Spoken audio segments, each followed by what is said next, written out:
Del, nah, Del. Abang. Suka di bawah, Pak. Abang. Jongkok depan. Yang depan jongkok. Ibu-ibu. Bu, yang di depan jongkok, Bu. Kamera, Bu, HP-nya turun, Bu. Ibu, HP-nya turun dulu. Bisa nggak Pak di Indonesia, Pak? Aman nggak? Jangan didorong ya. Ya. Adil bisa nggak Pak? Alhamdulillah, tadi baru saja kita sama-sama mengikuti sholat Idul Adha, dan dalam rangkaian itu saya menunaikan amanah khotib. Pada khotbah tadi kami pesankan bahwa di Arafah sana semua berkumpul di Mina, di Musdalifah, semua yang mengikuti kegiatan ibadah haji, mereka hanya menggunakan dua helai kain putih baju ihram, menggambarkan kesetaraan yang luar biasa. Tapi ketika semua pulang ke kota kita masing-masing, kita merasakan ketimpangan yang luar biasa. Di sana kita semua setara, kembali kita penuh dengan ketimpangan. Karena itulah judul khotbah tadi adalah tentang kurban kota dan keadilan.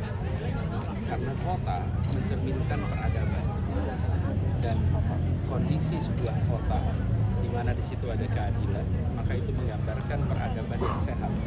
Ketika kota ada ketimpangan yang ekstrim, maka di situ adalah gambaran peradaban yang tidak sehat.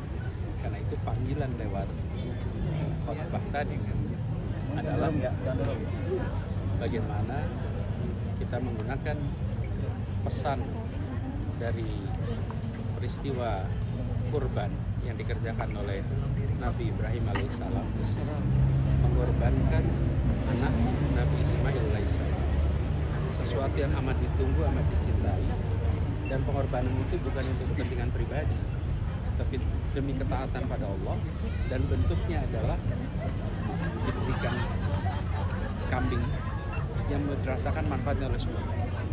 Jadi sekarang mari kita sama-sama kita melakukan kurban. Apa itu? Apa yang kita miliki yang kita bisa kontribusikan untuk keadilan? Yang punya keluangan finansial dengan kekuatan uang, yang punya kompetensi, keahlian, bagikan keahliannya. Yang punya apapun yang sifatnya bisa memberikan dukungan untuk hadirnya keadilan, gunakan itu.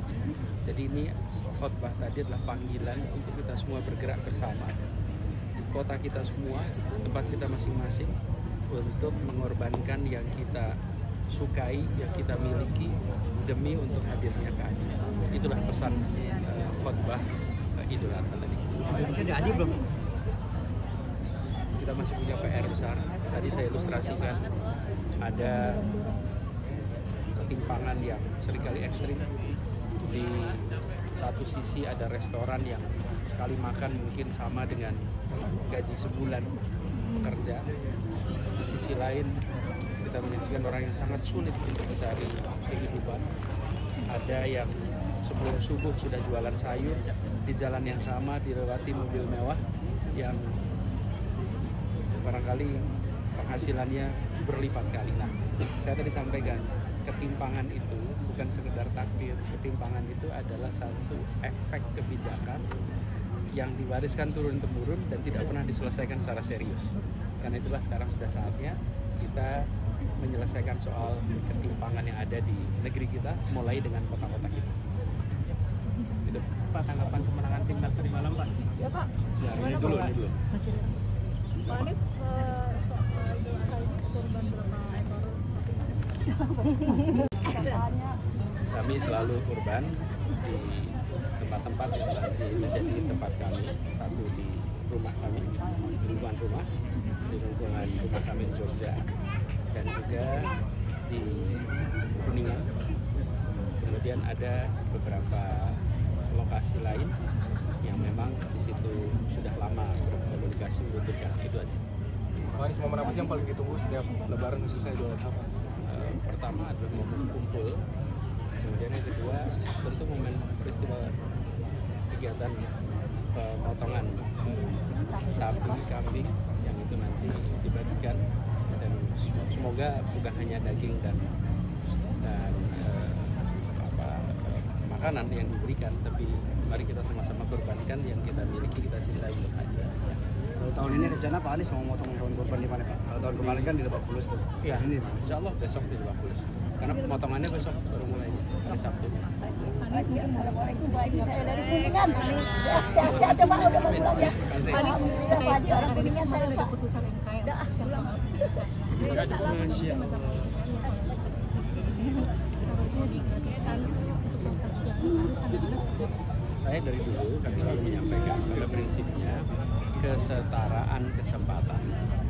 Jangan ada kendala sehingga anak tidak bisa menyelesaikan pendidikan dasar, apapun kendalanya. Apakah itu jarak, apakah itu biaya, dan biaya itu kalau untuk pendidikan seringkali bukan hanya biaya pendidikannya saja, tapi biaya menuju pendidikan.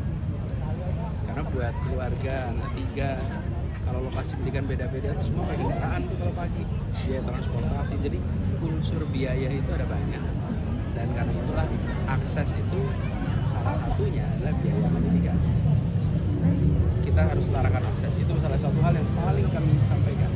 Jadi saya berharap dengan adanya terobosan-terobosan terkait ini, mudah-mudahan anak-anak kita bisa mendapatkan pendidikan sampai kelas 12. Harapan tanggapan tentang kemenangan Kita bersyukur dengan timnas tadi malam menang. Mudah-mudahan ini menjadi awalan yang baik. Tinggal satu lagi nih dengan Jepang. Nah, kita doakan dengan Jepang itu bisa menang. Jaga semangat, jaga stamina, dan terima kasih kepada para supporter yang datang langsung ke stadion ikut menyemangati. Di rumah kami juga anak-anak pada berangkat, pada nonton semua tadi malam, menyemangati, dan terima kasih buat seluruh timnas kita. Ya. belajar jam 6 itu bagaimana Pak? Ini kemarin ini sempat ngomong kalau misalkan ketika ini Pak Romi Mas Anies itu untuk mungkin mengajak jadi kira-kira Mas Anies atau bicara Itu aja dulu. Terima kasih ya. Terima kasih Pak. kasihan Bapak itu. Pak Anies atas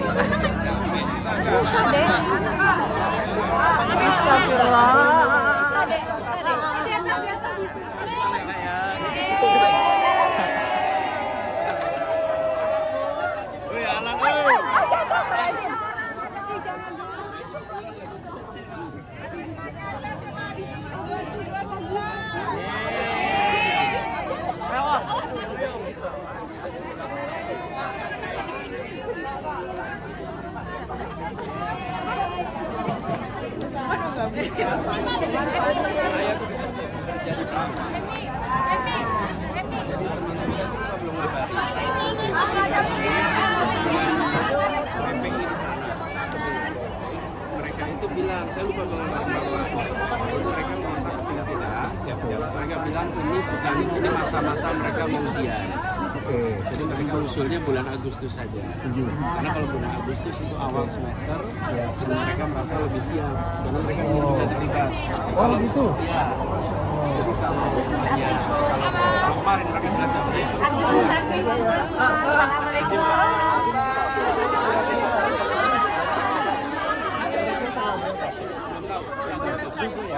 Korban ya Pak ya? Oke, foto bersama ya. awas Pak ini ya Pak.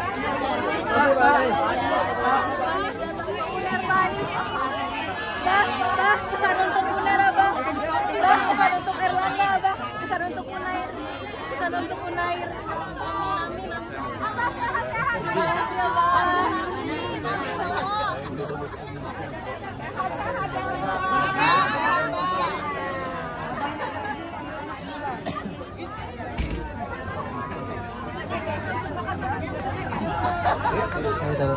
Dapat nggak Bang fotonya? Dapat nggak? Nggak dapat. Nggak dapat. Padahal udah sedekat itu. Iya.